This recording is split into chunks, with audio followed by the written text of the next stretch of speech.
it. I'm going to then go ahead and turn things right over to you, Rick. Rick, take it away. All right, Brian, thank you. And thanks to all of you in the States for joining today. And also note that we have a group, including Jen Pernell from ETA, joining us as a resource and here to answer questions if we need them later on. Thank you all for joining as well. Today is the kickoff of the social media track, if you will, of the Institute, and what I continue to believe is a very important part of what has been prepared for you as implementation states, which is the opportunity to hear from pilot state subject matter experts. So today's session is on reemployment connections and the topic of integrating social media into your efforts as part of an integrated workforce system in your states. And with us today, we have three SMEs from pilot states. We have Darlene Karnopis, who is the social media coordinator in Idaho. Darlene, thank you for joining us. Hello. We've got Joanna Palladino from New York State, and she was the social media project manager for New York State Department of Labor. And we have Mike Ellsworth, who's the program director for Career One Stop in Minnesota DEED. But Mike has been very, very involved in all activities there on developing social media strategies, including something that I think you're going to be interested in hearing more about that we call talent communities.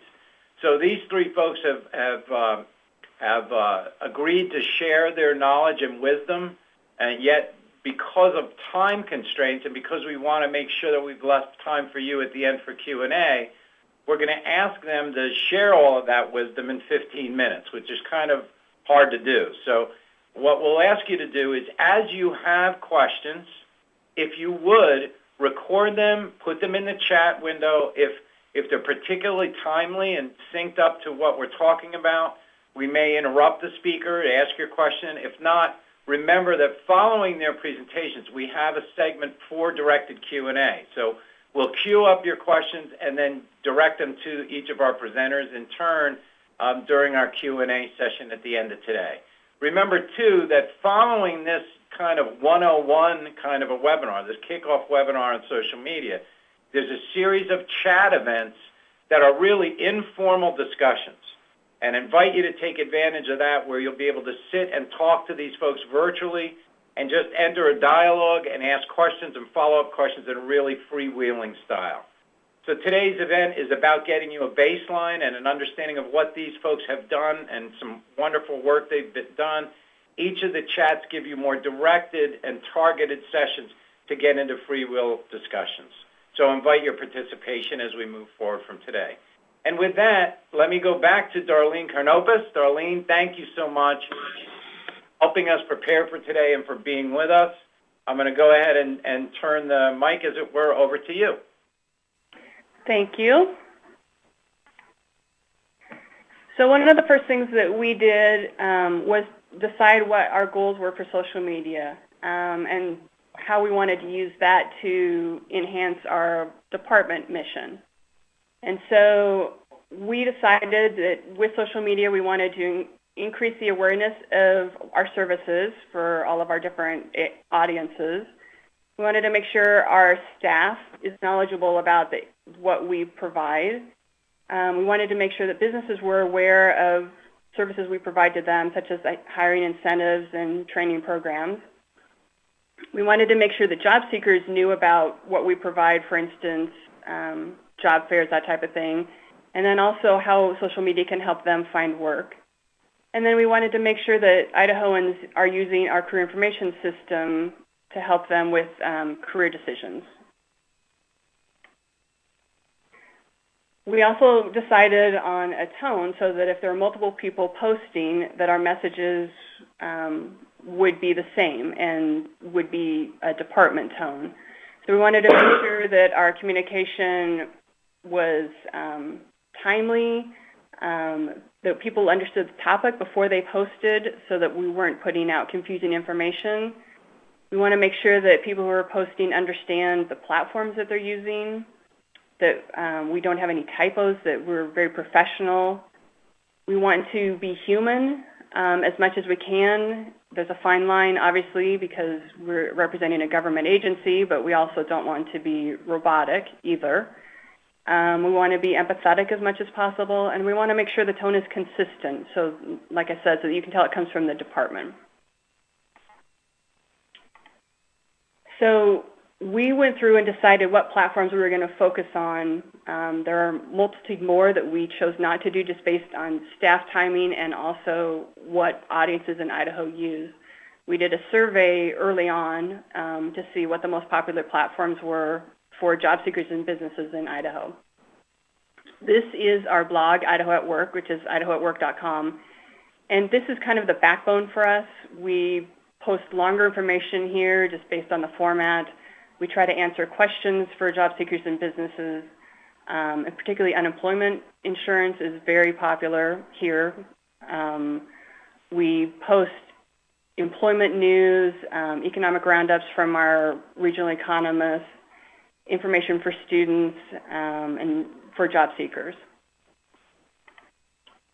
Facebook, right now we are posting mostly for job seekers, although we're going to try to increase our business presence as well to see if we can attract more HR people and business owners to the page.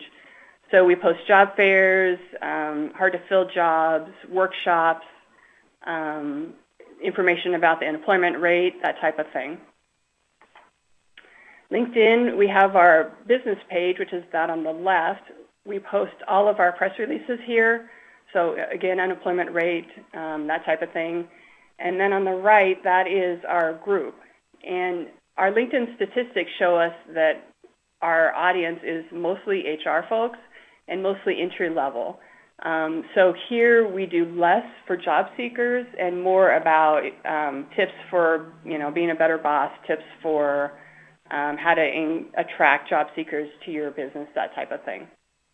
We encourage different voices on the group, and so you'll see that we have different Idaho Department of Labor people who post here with their photos from their own LinkedIn accounts. This is our main Twitter account. We use this one to go after businesses and media, although obviously we have other people who follow us on this account as well. But most of what we post on here are press releases, business news, information to help businesses, links to other media, that type of thing. This is our secondary Twitter account, and this one is for job seekers strictly. We post hard-to-fill jobs, information about job fairs, workshops, tips for better resumes, anything that we think will help job seekers. And then our YouTube account, right now we don't post a lot of new videos just based on staffing and money to go out and do a lot of videos. But we do have our PSAs here, tips for using unemployment and how to file for unemployment, information about our career information system, and then some job seeker tips that were interviews with HR people in the communities. And then this is a page off of our website, and we've also created a flyer that we give to our local offices. We have 25 different local offices across the state of Idaho, so that people can follow us and kind of explaining what our message is on each of the platforms. So we're using this to kind of bring people back to those platforms we just mentioned. We have a statewide social media and outreach team, representatives from not all 25 offices, but from the different regions, and then also from programs such as unemployment and other business departments. So we meet on the phone monthly and then in person quarterly. We ask them to help us come up with ideas, to help with different posts, to make sure that the website event calendar is up to date, and to make sure that we're meeting their training needs as well in the different local offices. We have within our intranet system an editorial calendar set up. we plan out events, so we make sure we don't miss anything big. For instance, when the next unemployment release is going to be, we make sure we've posted that on here, job fairs, workshops, that type of thing. But I also export this to Excel so that I can do some minimal analysis on it to make sure we're covering the different parts of the state, that I'm not too heavy in, a bunch of interview posts and forgot other types of posts, that type of thing, so that we look back to make sure that we see, what posts worked and that type of thing. Also on our intranet, on our communications department, we have a post for success stories. One of the things we want to post on our blog are success stories for job seekers and for businesses. And so we ask everyone in the department to let us know if they've helped a job seeker get a job or helped a business find an employer, that type of thing. We ask them to fill out some basic information, and then we'll interview the person and then post their story. And we do have a handful of those stories up on the blog right now that you can see. But this way we're getting other staff involvement for this. So this is answering your question. We use Hootsuite. We post all of our information mostly through Hootsuite. We do post directly on occasion, depending on how we want a photo to display or that type of thing. But most of the time we're using Hootsuite for our Twitter accounts and for Facebook. And I like this because I don't have to post, watch the site all the time on the weekends, although we do check to make sure that something hasn't happened that we need to check right away. But I'll post in advance for nights and weekends through here. And then I'll make sure that, if I'm posting it on the Twitter account, that I've also got it on Facebook with slightly different wording as well. To the best of my knowledge, I can't export anything out of Hootsuite, which is another reason I use the editorial calendar in addition to this. I can see all my past scheduled events, but I can't analyze them quite as well. Although there are analytics, I can tell when people have clicked on them and opened them and that type of thing. We have, these are also reviewed by myself to make sure that if we have another staff member who's posting that, we're checking for no typos for the tone, no duplication, that kind of thing. And the same for the editorial calendar. It helps us make sure that we don't have duplication and, that we're also not missing anything. So some of the lessons learned for us, we have made some modifications based on our survey that we did with businesses and with job seekers and with staff. One of the things we've done is our Idaho Jobs Twitter account used to be just an automated feed of jobs, and that's not how typically people use Twitter, and so we didn't want people to be turned off by that. So we stopped the automated feed and we post manually jobs that are either higher paying or are hard to fill. One of the things that we want to get across the message is that Idaho Department of Labor isn't just about entry-level jobs. We really want to highlight those jobs that, pay more in Idaho. And then we also try to post things for unemployment benefits and workshops and that type of thing. And the numbers have definitely increased, so we think that was a good decision. And we're also considering doing some different things with our Facebook page to make sure we get more business interaction. We know that people in Idaho use Facebook as a business page instead of a web page in a lot of cases, and so we want to make sure that we're grabbing that audience as well and that they're aware of what services we provide. Crisis management with the furloughs and the government shutdown, you want to make sure that you're set up in advance of something like that. So what we did was, since we already had the blog set up and ready to go, we posted some specific Q&As, which you can see here, about the federal workers and what was available to them. And our numbers on the blog tripled during that time. So once we had a place for people, they were definitely looking for it, but we didn't have to create something on the fly. And then on the platform setup, you want to make sure you don't have it tied to a specific individual.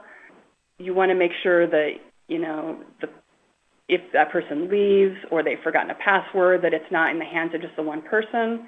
And a lot of these, like Hootsuite, will send out emails or reminders of the blog. We get emails if we get comments. And that way you don't have one person who's having to field all of those. You can send them to a group to make sure that everyone is able to get the answers that that person is out sick or on vacation or whatever. So it's important that you think about, an editor role as opposed to a specific name. On Hootsuite, we are paying. We are not using the free version, but it's because we wanted to have a group of people who are able to use it. So we have 5 connections in Hootsuite right now. And that is all I had, unless you want me to answer the social media policy question. You want to leave that till the end? Darlene, I think I'll leave that till the end. We've got it queued up, though, and I appreciate you jumping in and taking the opportunity to answer Kentucky's question on the paid Hootsuite account. And you did a great job getting us kicked off. Thank you so much, Darlene. Sure. If we were all together, we'd all be clapping for you right now. All right? So nice job. Thank you for getting us started, and we'll get you back into the Q&A at the end of today. So hang in there with us. Moving, and I'm going to go over to Joanna Palladino. If any of you have seen Joanna, she can keep it moving. So Joanna, I'm going to try. So I'm Joanna Palladino. I'm from the New York State Department of Labor, and I'm excited to be here. Both Mike and Darlene and I decided to touch on just different aspects of different things that we did for the UIES grant, the social media grant. And so I'm not going to cover some of the things that Darlene talked about, though you can get any advice from the 3 of us about the different various aspects of some of our projects. What we did in New York as part of this grant is we really saw the social media grant as an opportunity to look at how we could be part of the groundswell, which is part of Charlene Lee and Josh Bernoff's book, Groundswell. And really we were seeing this as an opportunity to be part of the social trend in which people are using technology to get the things they need from each other rather than from traditional institutions. And even though we all know the Department of Labor are typically very traditional institutions, we thought that maybe we could parlay what we have to offer to be able to connect our job seekers and our business customers together to help each other out. And so we really looked at the social media part of this grant as looking at how we could expand the social media part, the virtual services part, and our mobile services as well. So what we did in our planning phase is we looked at creating a number of different social media work groups that would then address different aspects of the social, the mobile, and the virtual. And so one of our primary goals is to build a virtual one-stop career center. We have self-service online web applications for reemployment services for our customers, but we have a number of them. And so what we wanted to do is use this as an opportunity to put it all together, rebrand it, repackage it. We also wanted to expand our virtual services in our one-stop career center system. We have 96 career centers across the state, so California and Illinois would know what it's like. But for some of you, you may be, a little smaller and more familiar with, something the size of Idaho with 26 centers. But we have 96, and we really wanted to make sure that our customers were able to receive virtual services. We also wanted to see what web-based applications we currently offer to our customers that we can make, mobile. And initially we started out thinking we wanted to develop mobile applications. We've moved in another direction, looking at making things mobile friendly. That's a whole other conversation for another time. And of course, we were already using, social media from a centralized perspective through the Department of Labor for a number of years, but we wanted to improve our social media penetration and use across the state. So I'm going to talk a lot more about how we decided to expand our virtual services in our one-stop system. And just to give you a little background, we, obviously are a diverse state ranging from, one of the largest cities in the world to very rural farmland. And so We thought that by offering and providing virtual services to our job-seeking customers as well as our business customers, that we could more easily connect them to reemployment efforts or also to the talent that they really needed. So one of the things that we did was we created a veterans video conference-based career advisement pilot. And basically, in our 96 centers across the state, we picked about 5 of them where our DevOps and leavers, our veteran services staff, would actually provide career advisement services, reemployment services to our veteran customers through video conferencing. And so that's one of the things that we're currently doing. Because of our firewalls, if you have any firewall issues like we do, and safety of data and information, we looked at a number of different resources, and based on the opinion of our ISO, our information security officer, and making them happy, we couldn't use a lot of the great things that a lot of customers are using currently out, in the private sector. So we couldn't use Skype because it runs scripts in the background. They weren't really happy with Google Hangouts. So it really limited a number of the options that we had. But we do offer video conferencing through our existing Cisco service that we have across the state.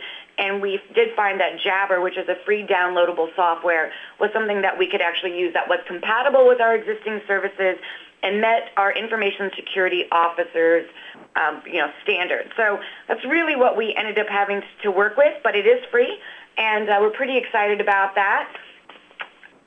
One of the things that you really have to consider if you're going to go into virtual career advisement is you definitely have to select the right people. And so while we were piloting this offering, we took a number of different things into account when recruiting our veteran services staff. One thing is you definitely need to make sure that your staff are tech savvy, have an interest around technology, that they are great career advisors, that they have amazing career advisement skills. You don't want to have to work on training them on how to be great career advisors at the same time as using new technology. We also wanted to make sure that the folks that we recruited for the pilot were very excited and very passionate about this kind of offering, and that they had excellent marketing and sales skills. And so what we found was that we had customers who were actually interested in the service. We also surveyed our customers too, and I'll talk a little bit more about that. But they were really interested in the service. And so initially, we were offering the service before a customer had come into our career center. And what we found throughout the pilot time was that our customers really wanted, especially our veteran customers, wanted to create that relationship with the veteran services staff first before they actually committed to using video conference-based career advisement. So we sort of flipped the model a little bit. They meet with our career advisors, first in person, and then at that first appointment, our DevOps and leavers then promote this service to the customers who are coming into our vet customers. And we found that by doing that, we actually increased the number of veteran customers who are interested in the service. A little advice as well is you definitely want to be a little bit patient. It may take a while before you get a fish on the line or have a customer really interested in using the service. And what we found was we had a slow start. We promoted this service for a good 3 months before we had one single veteran customer sign up, which we thought, wow, we built it and they didn't come. What does that mean? Maybe we shouldn't be providing this. And what we did find out, though, is it turned out to be a domino effect. And once we had one veteran customer sign up, all of a sudden, within a 2-week period, we started to see a number of different customers sign up for the service. So my advice is be a little patient when you're rolling it out, and just let sort of the word of mouth and also see what happens and let it germinate before you sort of pull the plug on such a great service. What we also did with video conferencing is because we have 96 centers across the state and each of the centers has, different customer base, we wanted to be able to leverage some of the great reemployment workshops that we're providing in a number of our career centers across the state. And so what we did was we launched video conference-based customer reemployment workshops. So if we have a really great presenter in one of our career centers who is bilingual, who does an amazing workshop on resume writing, in Spanish, we can actually offer that statewide now. And so a career center doesn't necessarily have to have that staff person who's amazing at that one thing. We can actually have that all across the state. So to date, we've done a number of statewide video conferences for our customers. in a number of our centers across the state, especially for our limited English proficiency and immigrant customers. This has been great. We've done everything from job search workshops in Spanish to resume writing workshops in Spanish. We've actually done a number of workshops on fighting ageism and looking for work as a seasoned worker. And so it's really a wonderful way of leveraging some of the creativity out in our career centers and making sure that some of this great content is accessible to any customer regardless of the center that they walk into. So it's really been successful, and we're starting to expand it even more. And we're really hoping that over the next year our offerings will be a lot more frequent for the entire state. We did notice that some career centers were a little nervous about providing this service to folks initially and having other career centers see what they're doing. But it's all about continuous improvement and providing high quality services in all of our career centers, and so people have started to really embrace that as we've moved forward. Just so you know, presenting and engaging your in-personal and virtual audience at the same time takes a lot of practice. And it was really funny because a lot of our seasoned presenters actually needed some help navigating video conferencing equipment, how to do room setup and design for a video conference-based workshop, how to actually present in a way that lends itself better to video conferencing. And so first-time video conference presenters often find themselves feeling a little bit like an air traffic controller. They're balancing multiple inputs at one time. And so if you're going to go this route, you definitely have to offer training and practice sessions to your presenters before you go live. And actually what we also discovered is that a lot of them just needed some updating on presentation skills in general. They were using old school, slide decks. They were using techniques and strategies that were a bit outdated. So we've offered presentation skills series for workforce professionals. We've done about 6 rounds right now and have trained, I'd say, probably over about 120 staff out of our office just to make sure that they're using some of the more modern techniques like Nancy Duarte and Gar Reynolds instead of, 1986 clip art, so to speak. The other thing we wanted to make sure was going on in our career centers is that we were going to make sure everybody was up to date and current with what was going on with social media. So we created a community of practice, social media community practice. We meet once a month and share what's going on with social media so that we all are on the same page. And so what we had to do was recruit our social media community of practice members by reaching out to all of our career center managers. We also did was made sure that any of those members felt like they were part of a secret club, that they could be really engaged as an official member, that they were made to feel special, because the amount of work that's required to not only stay on top of what's happening with employment and social media, but also to, create and share curriculum, to also help, turnkey training to the different folks in your career centers does take a lot of time. And so this is Manny in front of you. He's out of our Patchogue office out in Long Island. And all of our COP members are expected to go back to their career centers, get excited about social media and sort of engage any social media holdouts that we have in our career centers and really get them excited. The other thing is we always want to encourage our community of practice members, to generate the agenda topics, to come up with what it is that they need. And so every quarter, the group, we're up to about 78 right now. My goal is to get to 96, one for every career center by the end of this year. We'll see what we can do about that. But we want them to have buy-in and sweeten the pot. Really want them to feel that they're part of, what the community of practice decides to work on. So we always ask them, what are your needs? What are the customer needs? What do you want to work on next? What do you want to tackle next? And then we actually share our meeting notes with all members in case they're unable to make it based on what may be going on. Just so you know, you definitely want to brace yourself.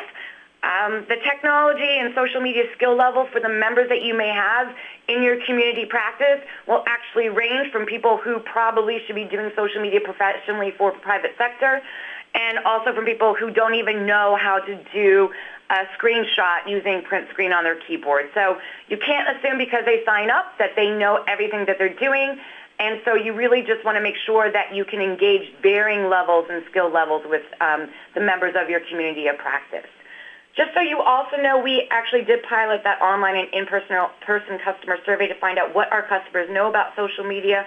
What we found was that the majority of our customers who are using our online self-service tools and those who are walking into our community, our career centers, do not know really how to use social media for the job search. So we know our work is cut out for us, and we really want to make sure that our customers see the value of social media. So what we found from our survey respondents is that 3/4 of our customers are using Facebook daily. They prefer to receive job search information old school way by email. And what we did find out was that a lot of them think that they know how to use social media for the job search, except that only 34% of our respondents actually use LinkedIn. So we're a little concerned about what we're seeing, and we're using these survey results to actually meet our customer needs and be able to create the social media and branding tools that we definitely need. And then I am going to cruise over here. You definitely want to do your research. You also want to make sure you don't forget about your business customer.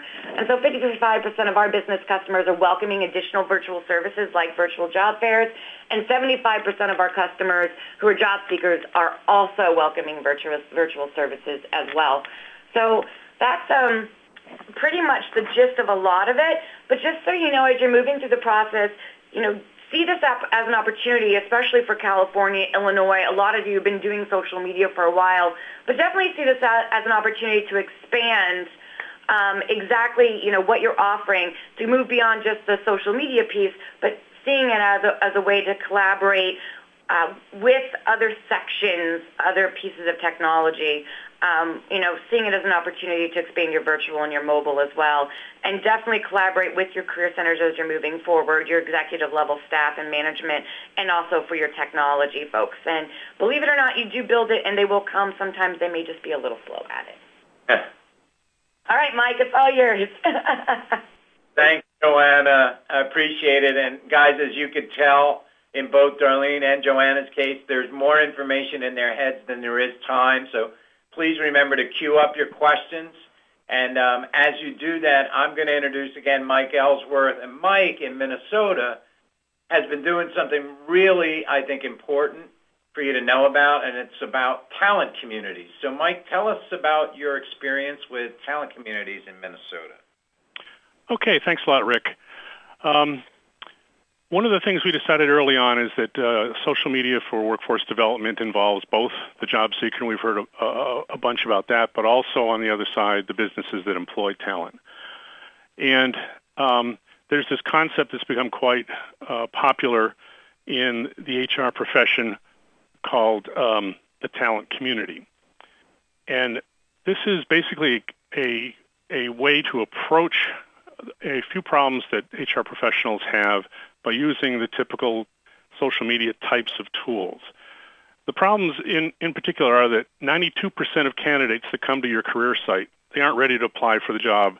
It's not a fit for them. They're not sure about the company. They just don't do it, and they go away. Well, they've already indicated an interest in your company and possibly in a job, but you've got no way to touch them anymore.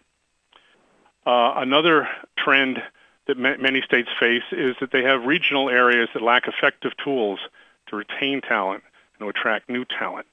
So there may be, in Minnesota, we have a lot of outstate regions who are experiencing a talent drain, for example. They want to attract people to be employed there. And a third trend is that smaller businesses are finding it more and more difficult to compete for talent. So the talent community concept was developed to address this, and there's lots of different definitions for talent communities out there. If you Google it, you'll find at least 12. The one that we're using is the talent community as a method of social recruiting of people as part of the job-seeking process. It's a shared community space where businesses with jobs can connect with people wanting jobs now or in the future via one-to-one and one-to-many communication features. So we were told early on, a couple, 3 years ago, by one of our major employers here in Minnesota, Blue Cross Blue Shield, that they were doing 100% of their diversity recruiting now through a talent community. There's several other large companies in Minnesota that have talent communities that you may have heard of, like Best Buy and Target and the Mayo Clinic. And typically these talent communities are single employer, and they have a variety of techniques that they use to try to attract new talent and engage them in conversations. They range from a company like Deluxe Corporation here in the Twin Cities area, who posts photos of fun activities at their at their place of employment to something like Best Buy, which has a very slick community space for people to talk about various types of issues. So in Minnesota, there actually were 3 efforts to create multi-tenant talent communities, and you're looking at one of them right now with the Brainerd Lakes Talent Community. That's outstate, as is Fergus Falls and Crookston. There's 2 other ones that have been developed through a foundation grant that we supplemented with our project funds. So the typical talent community, as I mentioned, is a shared community space. It'll feature things such as discussion forums, ability to do real-time messaging and chat, email campaigns that an employer might do, one-on-one interactive video types of things, virtual career fairs, webinars.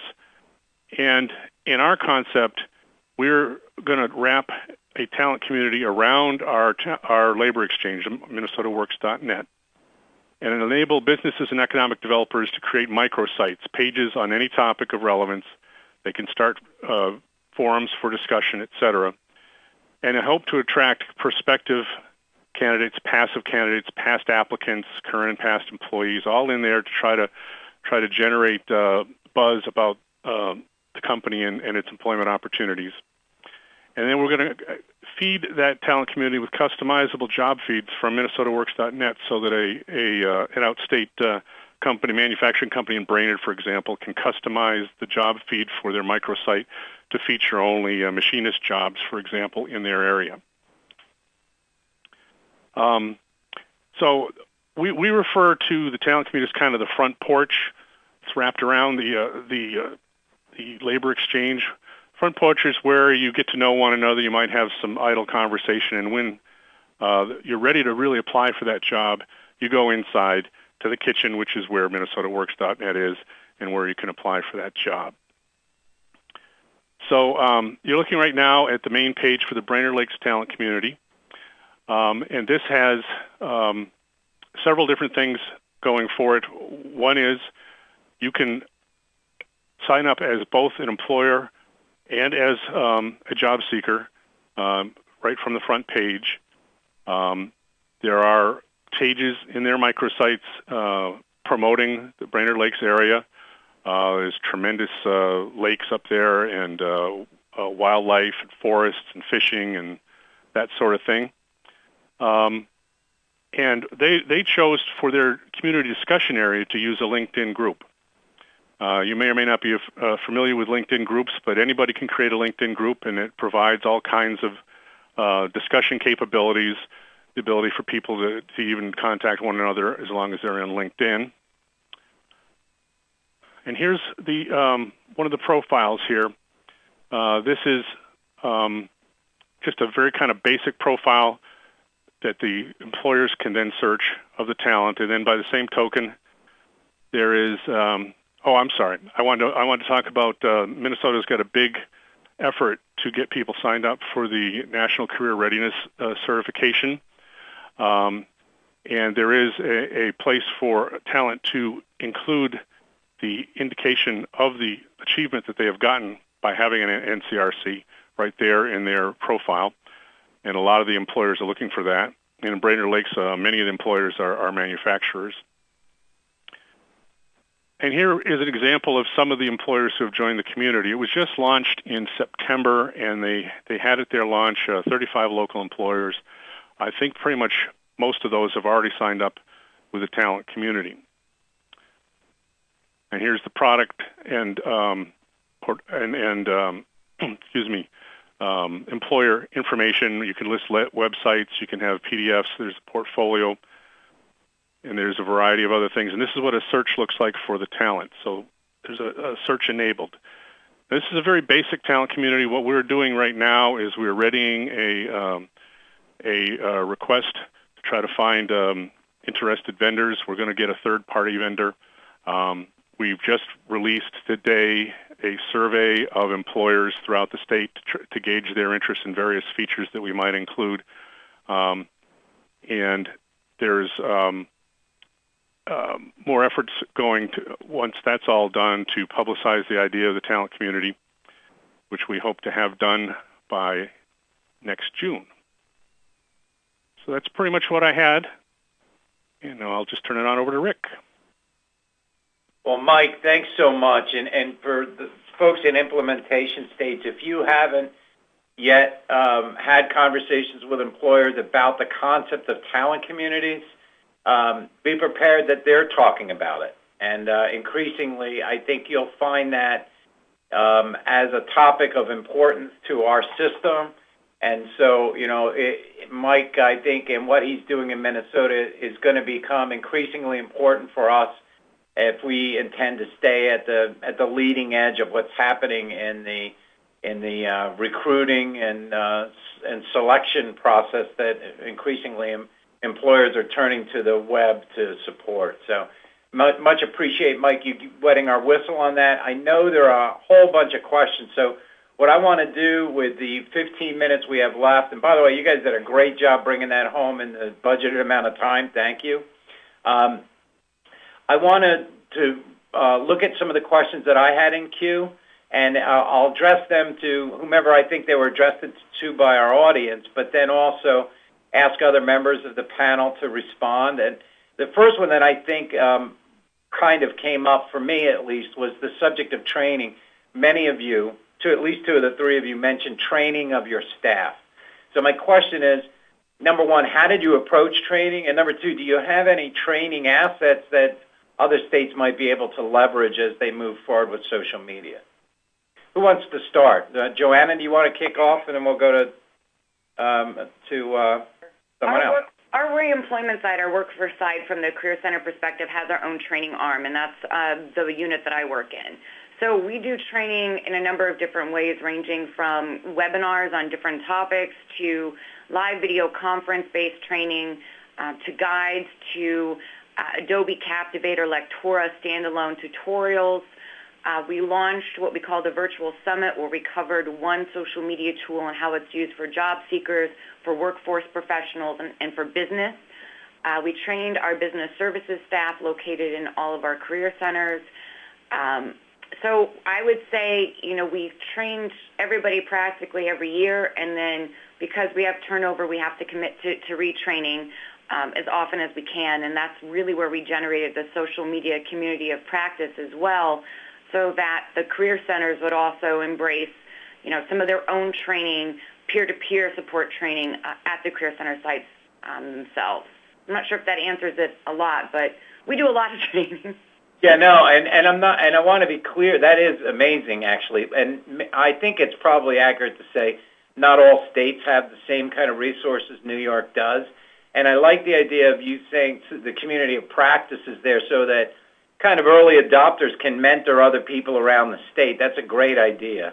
But you kind of brought them to some baseline understanding of social media and the tools that you're going to use. Is that right, Joanna? And then kind of people continue to take it from there on their own in terms of their learning? Yes. I mean, we acknowledged the tools that we were using already in the department from our centralized communications office. And then we were trying to educate some of our Career Center frontline staff on what social media tools were being used for either recruitment, for job search, by business, et cetera, and how it was relevant to how they could help customers get reemployed. Awesome. Yeah. Arlene, anything to add to that, or Mike, on training? Yeah, this is Mike. We produced a whole bunch of PowerPoint modules. There's about 14 to 16 hours worth that are available to states who want to use them. And we also had produced some collateral, some brochures and whatnot, and all that would be available. Awesome. Now, to states that are in attendance, if any of you are interested in learning more about these assets, number one, you can search the RC website. A lot of assets were shared through ITSE, actually, and I note that Pat Auerbach from NASWA, ITSE, is on the line with us today, and they shared a lot of content. It may already be on the RC website. If it isn't, and you reach out to us to let you know of your interest, we'll coordinate between you and the pilot states to get you more information on some of the things you're hearing about today. Darlene, anything to add to that? If not, I'm going to move on. No. Okay, cool. I think that sums it up. Because there's a lot here, and I want to make sure I get to it. I appreciate that, Darlene, and thank you, guys. The next issue I want to touch on is, and this is a big one, I think, for states, do we have sample social media policies and procedures that other states could use? I believe that came in from Georgia. I don't think we have. We have one in Idaho. You may have an older version because we have updated a little bit since then that we can send, but it's fairly generic other than it talks about, how important it is to remember that what you put out there, you're representing the department, and that nothing is ever really deleted in the internet world. Right. And so you need to be careful what you're posting. And that's one of the big things that we want to work with businesses with our training is how important it is to have a social media policy. We've had a couple of cases in Idaho recently where there wasn't a policy and people have gotten fired and then they're fighting back. And so we're hoping to do some more training with that in the future.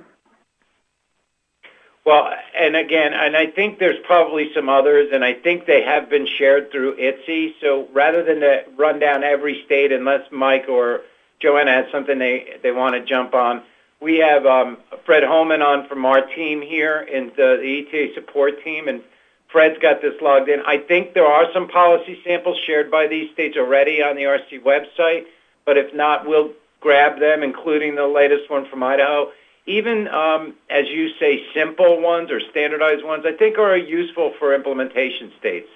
So we'll follow up on that, and any implementation state who needs help with it, reach out to us, and we'll make sure that we get you the samples that we have gotten through ITSE or through the pilot states. And then another question on the policy arena area was asked, are people that are involved in social media, Joanna, I'm going to come to you on this because you're such a large state. Are they decentralized or specific workforce staff at the state level kind of charged with monitoring this content? So for our agency social media tools, so our Facebook, our Twitter, our Instagram, our Google+, anything that we would be using to communicate with both job-seeking customers and business customers, that is centralized. Because we have 96 career centers across the state, they wanted to have one consistent message, so it was our agency's policy that would be out of our communications office. So it's extremely centralized. Now, we also have career centers that are run and operated by one-stop operators that are partner staff and are not DOL staff. In those areas, they have their own Facebook pages for their specific career center. But staff have been informed that, you can have your own social media accounts for yourself, professionally as well, but that you are not to be posting on those social media accounts as a representative of the New York State Department of Labor in a professional capacity. Now, the caveat that we were given from our agency's perspective is that we can use some social media accounts to be able to serve customers virtually as long as those accounts are closed to the general public and are administered only for our customers. So, for example, we have virtual job clubs where we supplement in-person job clubs with LinkedIn groups, and those LinkedIn groups and those Twitter groups are closed. So our staff can use those accounts from a decentralized perspective as long as those accounts are closed accounts and not available to the general public and only available to customers. Yeah, so, again, as implementation states are probably realizing, this is going to vary state to state, and so much of it depends on size. So I'd imagine in Idaho, of course, the answer would be somewhat different than what you just heard from Joanna. I'd encourage you guys to continue to stay with us through these informal chat sessions because they're going to give you 45 minutes of solid ability to just talk real time with these folks and to really get, to drill down into some of these areas with a state that may look more like your own, depending on where you are in the world. So I appreciate that, Joanna. Before I move on, anybody want to chime in on that subject of decentralized versus centralized? Yeah, this is Mike. Here in Minnesota, we have a little bit different process. Our communications department requires that anybody who wants to create a social media account on behalf of, say, a workforce center here has to sign the policy and take some training. But then once that happens, they're pretty much responsible for what they say. We really haven't had much in the way of problems with that approach. Generally, the people at this time that are using, the social media are those who were doing it before without authorization, and now they've been brought into the fold, kind of, and they're pretty experienced, so they know how to handle it. Yeah, and Mike, that's really important, I think, for implementation states to hear. And again, we'll follow up with the pilots folks and with ITSE to make sure that we have the samples of the various state policies for you to explore. Because, there's no sense in you having to reinvent the wheel. These guys have thought through this and kind of fought these battles, and you need to have the right policy, not just to protect yourself, but frankly, to make the leadership of your agencies comfortable with what you're setting out and planning to do, and I know that's important. I want to note for your edification in the implementation states, and thank you, Mike, Ellsworth has already given you his library of training materials, which is fantastic. And so, Mike, I appreciate that. Before we move from centralized to decentralized, at the state level, would each of you just really quickly give us an estimate of the number of dedicated staff that you have supporting your social media efforts? I think that was a question that came in from Kentucky. Well, as far as dedicated staff, we have one social media coordinator and then parts of other people's jobs, a lot of them in communications, some of them in our IT group, and some of them here in the Workforce Development Division. I'm roughly 10 to 20% on it myself, for example. Okay. What about, Darlene, what about you in Idaho? Everything pretty much flows through me. We have 16 people on our outreach team, so they all contribute a portion, but it's a very minor part of their jobs. And then the Communications and Research Deputy Director, Georgia Smith, is very interested in social media and helps out with posts as well. Okay, and Joanna, over to you. We have a number of staff in the communications office. 4 are trained on social media, but they all rotate on who responds to our social media sites. They all take different days of the week. So I would say maybe 10% of their time is spent on the social media piece. And then in our office, in the workforce side, there's me. And it's supposed to be about 10 to 15%, maybe 20% of my job. Yeah, so I guess what I'm hearing from you guys is it isn't one person's job, and now there may be, each of you are involved importantly at one level or another in focusing and screening and kind of, being the funnel through which things flow or the catalyst for making things flow.